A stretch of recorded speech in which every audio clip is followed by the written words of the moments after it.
All right, because the school year is coming to an end, and we are in the before the end of this beautiful mimer that we're learning about going out of Egypt, which the name of the mimer is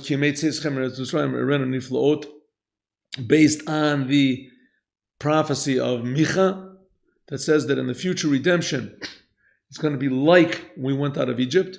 And the Rebbe explained that really it's going to be infinitely greater than going out of Egypt. If so, why will we mention the days of going out of Egypt then? The days of going out of Egypt, that was true, it was the beginning.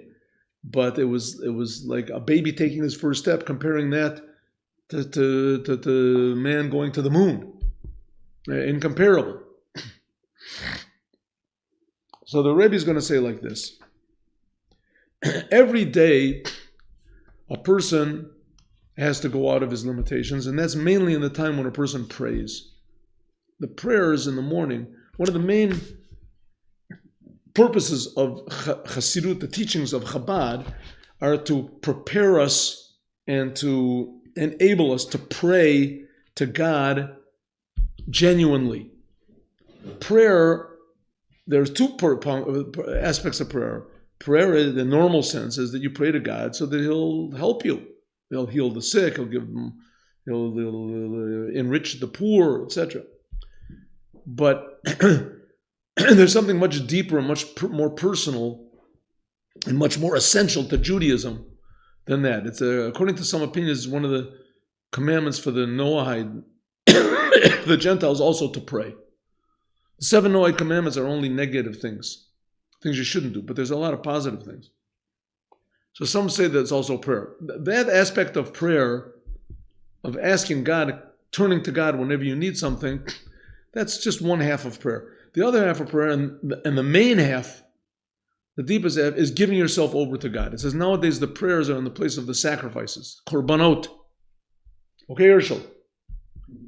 The sacrifices, giving ourselves to God. What do you mean giving yourself to God? It means loving God.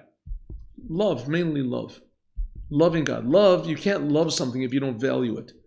You can't value something if you don't understand it. You have to understand something about it.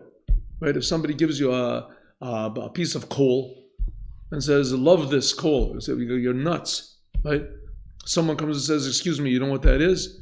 It's a piece of coal. I think I get rid. You want it? It says that happens to be a black diamond. It's worth $17 million. Woo. Really? Are you kidding? Are you serious? The same thing. You can't appreciate God and you can't love God if you don't know how valuable it is. So that's the idea of Chassidut Chabad. Now this idea of coming and loving God has to be gradual, because first of all, if you understand what God is, and then you have to take it seriously. And then after you take it seriously, it has to click in, right? To really feel that it's really valuable and that it's really yours. So that's the idea of prayer. So every day we go a little bit more and we change our hearts a little bit more until our heart finally can be not connected to any of the foolish things in the world. And then even more, that our hearts really do become connected more to the creator of the universe. And then to the point where we can use this connection to actually change the world instead of the world changing us. Says the Rebbe that in order to do this, the first step is that you have to force yourself. You have to force yourself not to listen to your own impulses. Forcing yourself. That's the first step. Until finally you can force yourself to not listen to your own improper impulses, and the Torah decides what's proper and not proper. It's a battle. And you have to force yourself, yes, to do what's good. Forcing yourself. That in Hebrew is called eskafia. That's the idea of going out of Egypt. Going out of Egypt, the Jews had to be forced. And going out of Egypt, they were forced by God. Now we have to do the forcing. Forcing yourself, eskafia. That's called eskafia, forcing yourself. The goal of that is transforming yourself. That a person actually enjoys serving God. He really enjoys doing the commandments. He really enjoys having true love. He doesn't have to force himself to do it. Says the Rebbe, which one is higher? Obviously, when a person transforms himself, right? Let's just take a simple example. A person who's a thief, and he's a natural thief, and he's a really good thief, and he has to force himself not to steal, right? The ideal is that the person, he transforms himself, so he doesn't want to steal anymore. He wants to just help other people, and he's the most honest person in the world. But says the Rebbe, there's a tremendous value to that a person forces himself. In some ways, it's even greater than when a person transforms himself.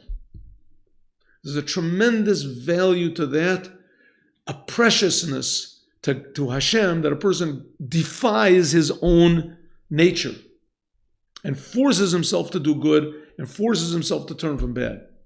To the point where it says in the well-known mimer by the previous Rebbe, that when a Jew forces himself to turn from bad and to do good, it says the glory of God spreads out through the whole world, and even more, that this is called the battle, that the king opens up his hidden treasure houses in order to provide funding for his soldiers, the foot soldiers. This is the battle that Jews battle against their own evil impulse, their own selfishness. For this battle, God opens up all the hidden treasure houses that he's got, like the king, all that was stored up by all the previous generations. He opens up everything for this battle. And that's the battle that we're fighting against our own selves. That battle is compared to going out of Egypt.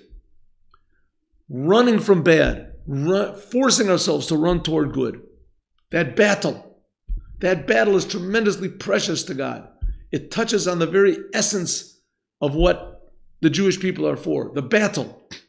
Even though the transformation, when we transform and the world becomes a beautiful place, perfect place, even the animals, it says, will come, lions will become placid, and they'll serve as Arya Kabakar Yochel Teven. It says the lions will eat grass with straw with the cattle. So it says the lions will become useful, like cattle become useful. Everything will change. Of course, that's wonderful. But the battle to get there, even though it's just a means to this wonderful, beautiful end that's going to be when people will be really themselves and express their true essence, right? But the battle to get there is precious. And that battle to get there, that's going out of Egypt. And that's the reason why, even in the future redemption, we will remember the going out of Egypt. We'll remember the battles that we fought against our own selves and how that touched on God's very essence, some way, even in a higher way than the future redemption did. And that's what it means, what Mich was hinting at when he said, like the days of going out of Egypt, namely every day a person has to fight against his own self. In the future redemption, where everything becomes transformed and the whole world is healthy, we'll still remember that battles. Have a happy and a kosher Pesach. This year, may we all go out of all limitations and be led by the Rebbe, Melech HaMashiach, the King of all of the Jewish people and the representative of the King, the only representative of the King of the universe. We say God is the King 100 times a day. We'll see it and we'll feel it in the future redemption. Now, this year, see you in Jerusalem. Amen.